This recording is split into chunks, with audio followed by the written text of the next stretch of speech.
चलिए बच्चों, आज के इस वीडियो में हम लोग देखेंगे क्लास 10th वालों के लिए मैथमेटिक्स के कुछ इंपॉर्टेंट ऑब्जेक्टिव टाइप क्वेश्चन जो आप लोगों को एग्जाम्स में काफ़ी सारे क्वेश्चन यहाँ से देखने को मिलेंगे। तो एक एक प्रश्न आप लोगों के लिए इंपॉर्टेंट होगा, वीडियो को अंत तक सारे देखना, ठीक है। मैं आप लोगों को फिर से बता रहा हूँ, जितने भी छात्र क्लास 10th के और आने वाले बोर्ड परीक्षा में शामिल होने वाले हैं, तो इस वीडियो को अंत तक सारे देखना, एक एक प्रश्न इंपॉर्टेंट होगा। टोटल आप लोगों को 100 ऑब्जेक्टिव दिए जाते हैं, जिसमें से आपको 50 का ही जवाब देना होता है बच्चे, ठीक है। तो चलिए अंत तक सारे देखना, एक एक प्रश्न को हम लोग समझते हुए चलेंगे ताकि आप लोगों को किसी भी तरह का दिक्कत नहीं हो, ठीक है। वीडियो को लाइक कर लेना, चैनल को सब्सक्राइब कर लेना और शेयर जरूर कर देना ताकि नए वीडियोज़ का नोटिफिकेशन आपको मिलते रहेंगे। चलिए हम लोग बिना किसी तरीके पहला प्रश्न की ओर बढ़े, चाहे प्रथम पाली में दे रहे या फिर द्वितीय पाली में, दोनों छात्रों के लिए वीडियोज़ काफ़ी इंपॉर्टेंट होगा, ठीक है। और सभी क्वेश्चंस को मैं समझाते हुए चलूंगा ताकि आप लोगों को किसी भी तरह का दिक्कत नहीं हो एग्जाम्स हॉल में कि कैसे बनाया जाता है क्वेश्चन को, ठीक है।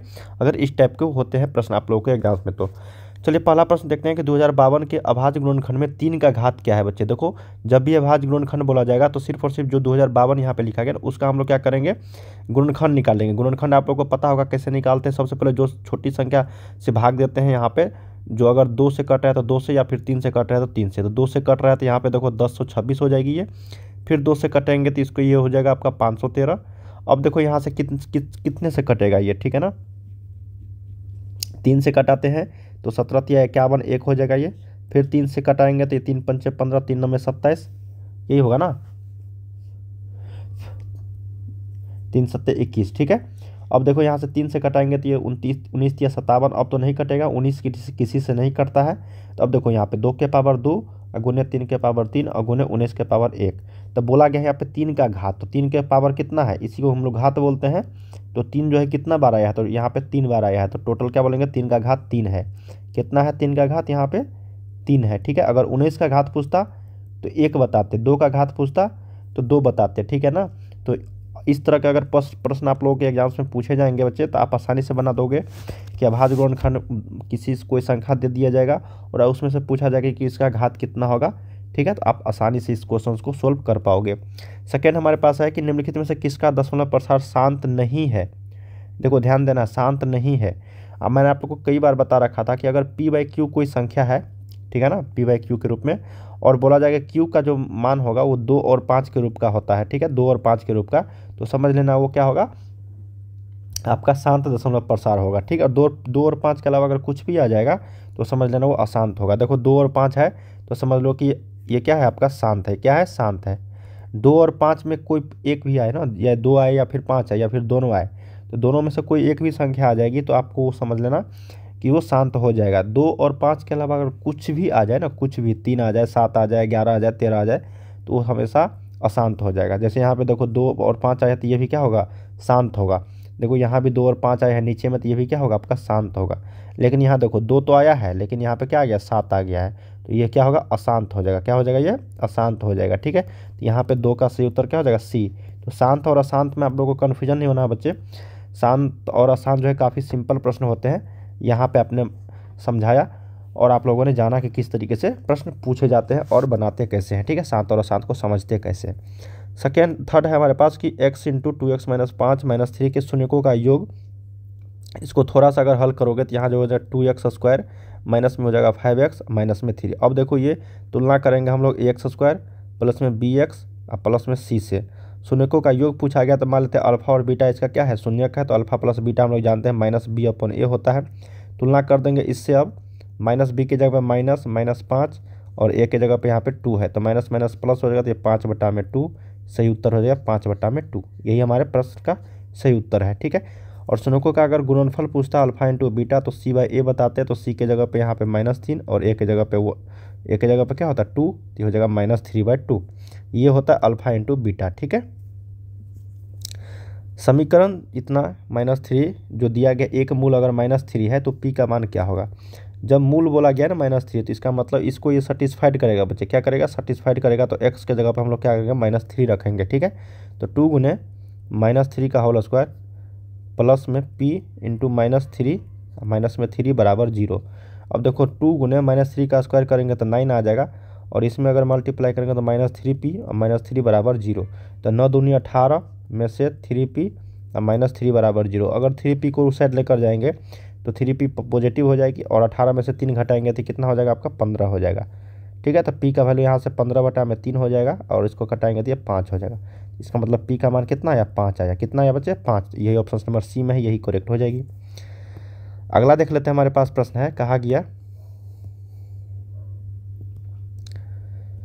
कि AX² माइनस BX प्लस सी, क्या प्रश्न है, यही प्रश्न है कि शून्यक अल्फा और बीटा है तो अल्फा इंटू बीटा क्या होगा। देखो अल्फा इंटू बीटा हम लोग जानते हैं बच्चे C/A होता है। अब C/A यहाँ पे देखो क्या है, C के जगह पे C है और A के जगह पे यहाँ पे A है। जानते हो ना C/A कहाँ से आता है, ये AX² plus BX plus C, ठीक है। ये द्विघात समीकरण या फिर द्विघात बहुपद का मानक रूप होता है, स्टैंडर्ड फॉर्म होता है। क्या होता है, स्टैंडर्ड फॉर्म, ठीक है। यहाँ पे सही उत्तर क्या हो जाएगा, C/A, जो ऑप्शन नंबर आपको C में है, ठीक है। नेक्स्ट हमारे पास कि निम्नलिखित में से कौन समांतर श्रेणी में है। तो आपको कई बार मैंने बता रखा है कि समांतर श्रेणी कैसे समझते हैं, जिसमें समान अंतर हो, जिसमें समान अंतर हो। जैसे यहाँ पे देखो 2 और 5 में 3 अंतर है और 5 और 7 में 2 अंतर है, समान अंतर है, यहाँ 3 है यहाँ 2 है, ये समांतर श्रेणी नहीं होगा। अब 2 का स्क्वायर 4 होता है, 3 का स्क्वायर 9 होता है, 7 का स्क्वायर 49 होता है। देखो यहाँ पे 5 का अंतर है, यहाँ पे कितना 40 का अंतर, ये होगा, बिल्कुल नहीं होगा। अब देखो x² यहाँ पे है और x यहाँ पे है, x³ है। देखने से लग रहा होगा कि बच्चे कि ये होगा, लेकिन नहीं होगा। ये क्यों नहीं होगा, क्योंकि x² में से x घटाएंगे और देखो तो ये कितना आएगा, यहाँ पे घटा नहीं सकते हैं। अगर यहाँ पे x³ में से x², क्या ये दोनों इक्वल है, नहीं है इक्वल, तो ये भी नहीं होगा। अब देखो यहाँ पे 1 और 3 में 2 का अंतर, 3 और 5 में 2 का अंतर, यहाँ पे 7 होता है, इसमें भी 2 का अंतर। समान अंतर जिसमें होगा वही समांतर श्रेणी कहलाएगा। तो यहाँ पे 6 का क्या होगा, D। 7 नंबर हमारे पास प्रश्न है कि 1 + cot² theta into 1 - cos² theta का मान क्या होगा। तो हम लोग जानते हैं 1 + cot² जो थीटा होता है वो cos² थीटा होता है और 1 - sin² थीटा होता है sin² थीटा। जब इसको मल्टीप्लाई करते हैं तो 1 के बराबर होता है। इसका फार्मूला मैंने आप लोग को बता रखा है बच्चे, ठीक है। जैसे यहाँ पे मैंने बताया था आप लोगों को कि साइन थीटा में cosec थीटा से अगर मल्टीप्लाई करते हैं तो 1 होता है। उसी तरीके से अगर cos थीटा में अगर हम लोग sec थीटा से मल्टीप्लाई करते हैं तो 1 होता है। उसी तरीके से tan theta into cot theta का मल्टीप्लाई करते हैं तो 1 होता है। ये 3 चीज़ मैंने आप लोग को बता रखे हैं, ठीक है। अगला है कि 5x² - 4x + 2 का बराबर 0 का विभक्तर क्या होगा, विभक्तर डिस्क्रिमिनांट। कई बार बता रखा है बच्चे, D बराबर होता है B² माइनस में 4AC, ठीक है। तो यहाँ से हम लोग B के जगह पे -4 का स्क्वायर करेंगे, अब माइनस में 4 इंटू A के जगह पे 5 इंटू C के जगह पे 2, ये हो जाएगा 16 में से 5 चौके 20 5 चौके 5 दूनी 10 चौके 40, ये हो जाएगा कितना, -24। क्या हो जाएगा, -24। यही करेक्ट हो जाएगी D। 2x² - 4x + 3, क्या प्रश्न है कि 2x² - 4x + 3 बराबर 0 के मूलों की प्रकृति क्या होगी। तो मूलों की प्रकृति के लिए हम लोग को यहाँ पे B² - 4AC निकालना पड़ेगा, ठीक है। तो यहाँ से B का स्क्वायर करेंगे तो -4 का स्क्वायर माइनस में 4 गुने A गुने 2 गुने C के जगह पे 3। तो देखो 16 में से अगर 4 दूनी 12, 4 दूनी 8, 3 24, देखो यहाँ से माइनस में आ गया, माइनस, तो D का वैल्यू जो है वो <0 आ गया, मतलब निगेटिव में आ गया। तो समझ लेना कि वो वास्तविक नहीं होगा। क्या होगा, वास्तविक नहीं होगी, मतलब अवास्तविक कहलाएगा। क्या कहलाएगा, अवास्तविक। अगला देख लेते हैं कि निम्नलिखित में से कौन इतने का एक मूल है। तो निकाल दो बच्चे मूल। कैसे निकाल लेंगे हम लोग मूल, या तो गुणनखंड विधि से निकाल दो। जैसे x² - 3x को लिख सकते हैं हम लोग 2x - x लिख सकते हैं, +2 बराबर 0। गुणनखंड विधि से मैं बता रहा हूँ, x - 2 -1 कॉमन लेंगे तो x - 2 हो जाएगी बराबर 0। x - 1 इंटू x - 2 बराबर 0 हो जाएगा। ये एक बार x - 1 बराबर 0 करो, एक बार x - 2 बराबर 0 करो तो x बराबर 1 हो जाएगा ये, और x बराबर 2 हो जाएगी, ठीक है। x बराबर 1 और x बराबर 2, तो देख लेना x बराबर 2 है, अगर 1 भी रहता ना x बराबर 1 तो ये भी आपका सही हो जाता। ऑप्शन नंबर क्या हो जाएगा, 10 का D करेक्ट हो जाएगी। चलिए अगला देख लेते हैं कि निम्नलिखित में से किसका 10 गुणनफल जो है एक परिमेय संख्या है। देखो गुणनफल जब परिमेय संख्या बोला जाएगा ना, तो आपको समझना पड़ेगा बच्चे कि कौन से संख्या को गुना करेंगे तो ये परिमेय संख्या का रूप कहा जाएगा। देखो √3 गुने √5, ये √15 है जो बिल्कुल नहीं है, ठीक है, ये अपरिमेय संख्या कहलाएगा। √8 गुने √2, ये √16 होगा, इसका मान 4 हो जाएगा, तो ये आपका परिमेय संख्या हो जाएगा। बाकी किसी का भी नहीं होगा। देखो √63 आ जाएगा ये, और √18 आ जाएगा, ठीक है, जो एक अपरिमेय संख्या है और ये भी क्या है, अपरिमेय संख्या है। तो ऑप्शन नंबर 11 का क्या होगा, C सही उत्तर हो जाएगी। अगला देखते हैं कि निम्नलिखित में से कौन 154 का अभाज्य गुणनखंड है। अभी जस्ट हम लोगों ने पहला ही क्वेश्चन किया कि अभाज्य गुणनखंड कैसे निकालते हैं। 2 से भाग देंगे तो यहाँ पे हो जाएगा 77, 2 से भाग देंगे तो ये 2 से नहीं कटेगा, 7 से कटाते हैं इसको, तो 7 से हो जाएगा 11। तो इसका मतलब 2 गुने 7 गुने 11 जो है ये सही उत्तर हो जाएगा ऑप्शन नंबर सी, यही इसका अभाज्य गुणनखंड है। निम्नलिखित में से कौन एक घातीय समीकरण है? एक घात वाला कौन सा समीकरण है बच्चे? देखो एक घात वाला कौन सा समीकरण है, ठीक है। तो ये देखने से लग रहा है ये होगा, ठीक है ना। ये बिल्कुल नहीं होगा, क्योंकि ये तो आपस में कट जाएगा, तो कोई भी इसमें चर पद रहेगा ही नहीं, ठीक है। और ये तो द्विघात है, देखने से लग रहा है यहाँ पे एक्स स्क्वायर है, ये भी आपका क्या है, द्विघात है। क्या होगा इसका आंसर? आंसर नंबर बी होगा। क्यों होगा? क्योंकि यहाँ पे देखो अगर इसको तोड़ोगे ना तो ये हो जाएगा एक्स स्क्वायर प्लस में 2x प्लस में 1 बराबर है एक्स स्क्वायर प्लस में 4x प्लस 2। देखो दोनों साइड इक्वल है, तो ये दोनों कट जाएगा, क्योंकि इस साइड लेकर आएंगे तो माइनस में हो जाएगी। अब इस वाले टर्म को अगर इस साइड लेकर जाएंगे तो हो जाएगा 4x plus 2 minus 2x minus 1 बराबर 0, ठीक है। तो हो जाएगा कितना, 4x में से 2x घटाएंगे तो हो जाएगा 2x, ये हो जाएगा प्लस 1 बराबर जो, देखो 2x प्लस 1 आ गया ना, ये एक घात वाला बहुपद या फिर एक घातीय समीकरण कहलाएगा। 13 का सही उत्तर बी। गलती से भी मत ये लगा देना, ठीक है ना, ये गलत हो जाएगी आपका।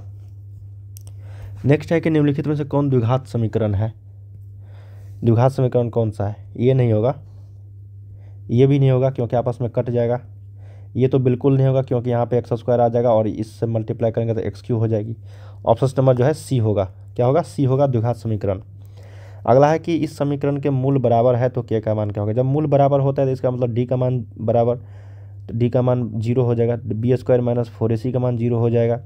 बी के जगह पे है माइनस में 3k, क्या है माइनस में 3k इसका होल स्क्वायर, माइनस में 4 गुने ए के जगह पे 4 गुने 1, सी के जगह पे 1, तो हो जाएगा 9k स्क्वायर माइनस में 16 बराबर 0। इस साइड लेकर जाएंगे 16 को तो हो जाएगा 16 के स्क्वायर बराबर लिखेंगे 16/9। जब इसको हल करेंगे तो के का मान हो जाएगा प्लस माइनस रूट अंडर में 16/9 तो ये हो जाएगा बच्चे प्लस माइनस 4/3। अब प्लस माइनस क्यों लेते हैं ना, क्योंकि यहाँ पे 2 मान आएगा के का, ठीक है। क्या आएगा मान? 2 मान आएगा, ठीक है ना। और जब स्क्वायर करेंगे तो इसलिए यहाँ पे प्लस माइनस हम लिखते हैं। तो 16/9 उसका रूट निकालेंगे तो 4/3 हो जाएगा, ठीक है। अगला देख लेते हैं कि द्विघात बहुपद के शून्यकों का योगफल इतना है, गुणनफल इतना है, तो वह द्विघात बहुपद क्या होगा? देखो द्विघात बहुपद निकालने के लिए बच्चे हम लोग को एक फार्मूला आप लोग को पता होनी चाहिए। X square minus alpha plus beta into x plus alpha into beta होता है, ठीक है। X square minus alpha plus beta कितना है? 2 है, तो यहाँ पे 2 और एक्स है लगा तो 2x plus alpha into beta कितना है? माइनस में 15 माइनस 15। थोड़ा सा हल करोगे एक्स स्क्वायर माइनस 2x और ये प्लस माइनस माइनस हो जाएगा 15। बस यही इसका आंसर हो जाएगा, x square minus 2x minus 15। ये क्या है बच्चे? ये द्विघात से समीकरण या फिर द्विघात बहुपद लिखने का एक तरीका है, ठीक है ना। इक्वेशन कैसे लिखते हैं? एक्स स्क्वायर माइनस शून्यकों का योगफल गुने एक्स प्लस शून्यकों का गुणनफल, बस इसी वाले फॉर्मेट पे हम लोगों को रखना था मान। निम्नलिखित में कौन समांतर श्रेणी में नहीं है? इसका आंसर बता दोगे ना आप लोग, कौन सा समांतर श्रेणी में नहीं है? तो ये नहीं है बच्चे। देखो यहाँ पे 4 का अंतर है, यहाँ भी 4 का अंतर है, ये यहाँ पे 2a का अंतर है, यहाँ भी 2a का अंतर है, ये भी होगा। यहाँ पे 2 का अंतर है, यहाँ भी 2 का अंतर है, होगा। लेकिन इसमें देखो इसका मान 4 हो जाएगा, इसका मान 25 हो जाएगा, इसका मान 49 हो जाएगा। क्या इसमें 21 का अंतर है? और इसमें कितना है? 24 का अंतर। क्या दोनों बराबर है? 21 और 24 नहीं है, तो इसलिए समांतर श्रेणी में नहीं होगा। अब देखो ये सार्वंतर कितना होगा? देखो √2 है, √2 को लिख सकते हैं हम लोग 2√2, इसको लिख सकते हैं 3√2, इसको लिख सकते हैं 4√2। अब कैसे आता है 4√2 3√2? देखो 8 में अगर आप लोग भाग दोगे 2 से तो ये हो जाएगा 4, ये हो जाएगा आपका 2। जिसका जोड़ा लगता है उसको बाहर कर दो और जिसको जोड़ा नहीं लगता है उसको रूट में डालो, ठीक है। 2√2 हो जाएगा। जैसे 18 का निकाल कर मैं बता देता हूँ। 18 का 2 से मल्टीप्लाई करोगे 9 और ये 3 तिया 9। मैंने क्या बोला? जिसका जोड़ा लगता है, जैसे 3 और 3 का जोड़ा लग गया, जितना जोड़ा लगेगा, जैसे यहाँ पे अगर एक और 3 रहता ना, एक और 3 रहता तो यहाँ पे एक और 3 रहता। देखो यहाँ पे मैं आपको बताऊँगा, देखो अभी और भी 32 का भी निकाल के दिखाता हूँ। 3 तिया 9, तो जिसका जोड़ा लगा उसको बाहर करो, जिसका जोड़ा नहीं लगा अंदर करो। अब देखो 32 का कैसे निकालेंगे? 4√2 कैसे आया बच्चे? ये हो जाएगा 2 16 2 8 2 4 2 2, ठीक है।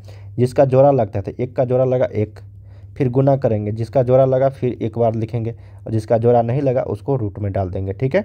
मतलब जितना बार जोड़ा लगेगा उतना से मल्टीप्लाई करेंगे। जैसे 2 एक जोड़ा लगा तो 1 लिख दिए, 2 लिख दिए, फिर दूसरा जोड़ा लगा तो इसके बदले में 1 2 लिख दिए, जिसका जोड़ा नहीं लगा उसको रूट में डाल देती है, 4√2 हो जाएगा। क्या हो जाएगा? 4√2। अब सार्वंतर बोला गया है तो सार्वंतर हम लोग 2√2 में से पहला √2 घटाएंगे, मतलब दूसरा पद में से पहला पद को, तो हो जाएगा √2। क्या हो जाएगा? √2। Option number B. ये बोला गया है समांतर श्रेणी में है तो x का मान क्या होगा? देखो समांतर श्रेणी से कई सारे प्रश्न पूछ जाते हैं। पहला पद में से दूसरा पद को घटा देंगे तो निकल जाएगा 3x में से x + 2, अब बराबर कर देंगे इस पद में से इस पद को, ठीक है, 4x + 1, अब माइनस में 3x, बस आ गया यहाँ से। ये भी d और ये भी d, ठीक है, दोनों इक्वल कर देंगे क्योंकि बराबर है, सभी जगह d क्या होता है? बराबर। तो 3x - x या 2x + 2 हो जाएगा ये। नहीं, यहाँ पे गलती हो गया बच्चे, ठीक है, क्योंकि यहाँ पे घटाएंगे तो माइनस में हो जाएगा x - 2, तो ये हो जाएगा आपका 2x - 2 बराबर ये हो जाएगा x + 1। इस x को इधर लेकर आएंगे तो 2x में से x बचेगा और इस 2 को लेकर जाए तो ये 3 हो जाएगा। तो x का मान क्या हो जाएगा? 3 आ जाएगा। ये सही उत्तर है जो 3 क्या होगा? 3 इसका सही उत्तर होगा। tan 30 sin 30 cot 60 cosec 30 का मान क्या होगा? tan 30 होता है 1/√3, sin 30 होता है 1/2, cos 30 जो होता है बच्चे ये होता है 1/√3, और cosec 30 जो होता है वो 2 होता है। क्या होता है? 2 होता है, ठीक है, होता है 2।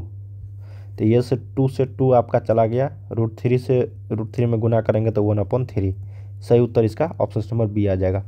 बच्चे हम लोगों ने यहाँ पे 1 से लेकर 20 तक प्रश्न किए हैं।